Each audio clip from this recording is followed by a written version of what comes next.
Buonasera. A simple good evening from the newly elected Cardinal Jorge Mario Bergoglio from Argentina, the first pope ever from the Americas.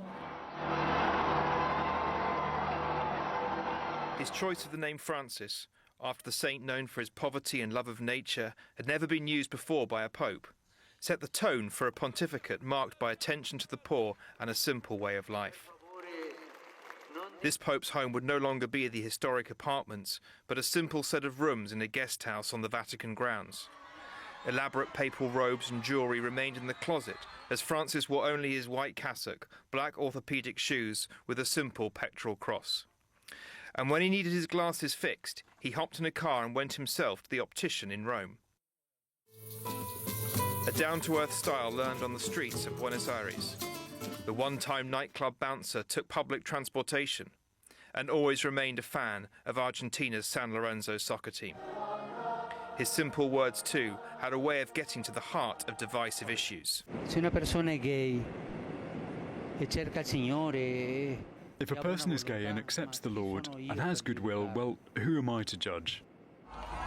It didn't change the Catholic Church's opposition to gay marriage, but convinced many that he was a pope open to change.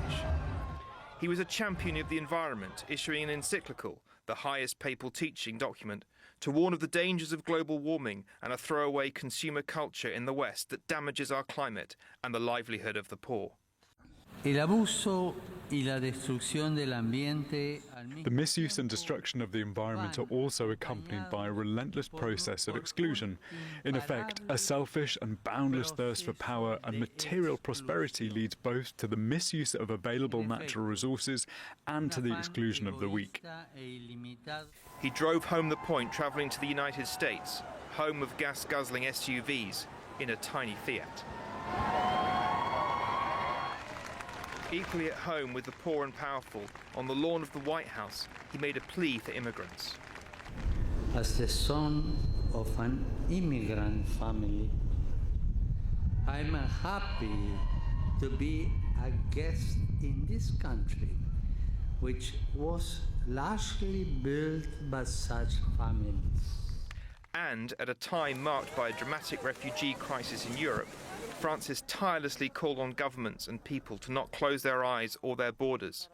And he walked his talk, bringing back 12 Syrian refugees on his plane following a trip to the Greek island of Lesbos.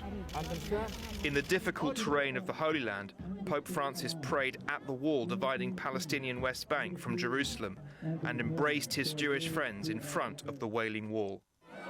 The Pope focused much of his attention to those on the peripheries, as he called it, the outsiders, excluded from society. The hungry, the thirsty, the stranger, the naked, the sick, those in prison. He sought to support the churches on those peripheries and far from Rome. The longest foreign trip of his pontificate saw him travel across Southeast Asia and the Pacific, highlighting the importance of this region for the future of the Catholic Church. Going to those on the margins was something Francis himself practiced during many moments of his pontificate. Embracing the disabled, washing the feet of prisoners, installing shower rooms for the homeless around the Vatican. One of his characteristics, a characteristic of his entire life, was humility. A humility that attracted the world, with politicians and stars lining up to meet him at the Vatican. He was not so popular at times inside the Vatican and among powerful Catholic groups in the United States. There was a backlash from conservatives upset about his insistence that church teaching must develop, along with his biting critiques of clerical culture.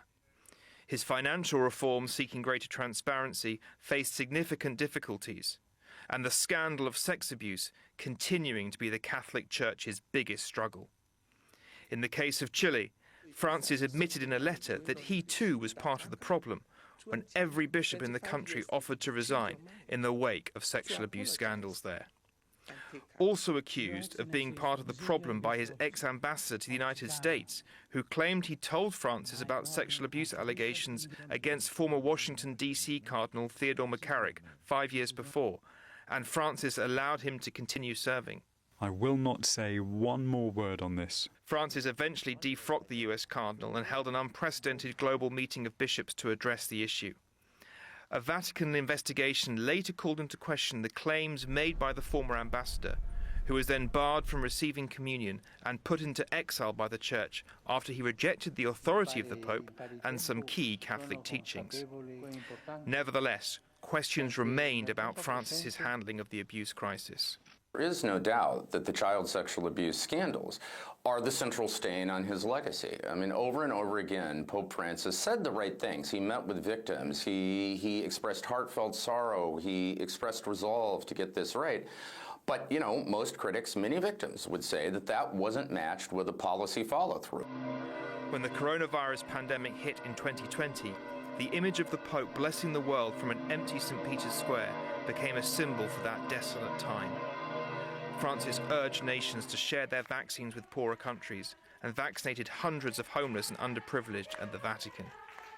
The following year, during an historic trip to Iraq, the first Pope ever to visit the country, Francis stood on top of the rubble in Mosul, once an ISIS stronghold, and furthered his outreach to the Muslim world by an unprecedented meeting with top Shia Muslim cleric, the reclusive Grand Ayatollah Ali al-Sistani. From the beginning of the war in Ukraine in 2022, Francis was an outspoken advocate for peace. He avoided outright condemnation of Vladimir Putin, but publicly appealed to the Russian president, begging him to stop for the love of his people, the Pope said. Francis spoke several times by phone with Ukrainian President Volodymyr Zelensky during 2022, asking him to be open to serious peace proposals, before the pair met face-to-face at the Vatican in May of 2023 and October 2024. He made similar appeals for peace during the conflict in the Middle East, saying that the Israel-Hamas war had descended into terrorism. He insisted that war is always a defeat and said self-defense that is not proportional is immoral. Francis' most important message was one of fraternity, that we are all brothers and sisters, despite our differences. Take care of the earth and each other, he said, and don't forget to pray for me. I'm Paula Sandoval in New York, following the breaking news where the Vatican now confirming the death of Pope Francis at 88. For the latest now, let's go to CNN Vatican correspondent Christopher Lamb joining us live with more. Christopher, you just laid out such a legacy right now in that piece. I'm curious if you could just bring our viewers up to speed about what we know. Well, Paula, we were told this morning that there would be a brief broadcast from the Santa Marta, the residence of Pope Francis, and then a few moments later, Cardinal Kevin Farrell, who is the Carmelengo, the man in charge with overseeing the protocols around the death of the Pope, announced that Pope Francis had died at 7:35 a.m. local time this morning. Now, he was also joined by Cardinal Pietro Parolin and Archbishop Peña-Parra, the two senior Vatican officials.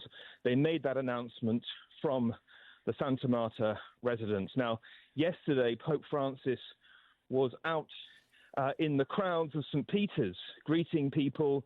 He made an effort to get onto the balcony to give the Easter Sunday blessing. Of course, he hasn't been well enough to lead services in the way that he would normally, but it was characteristic of Pope Francis to come out into the square at St. Peter's, clearly not feeling himself. I mean, there were those of us who followed it closely who saw him yesterday and did feel afterwards that he was not in a good condition in terms of he's normally greeting the crowds, he's normally very engaged, he's a pope who loves to be amongst the people, but yesterday he seemed less engaged. He's clearly been through, he was going through the very profound health crisis. He had pneumonia in both of his lungs. He was in hospital for 38 days. He almost died on two occasions, but he came through that and was recovering in the Vatican.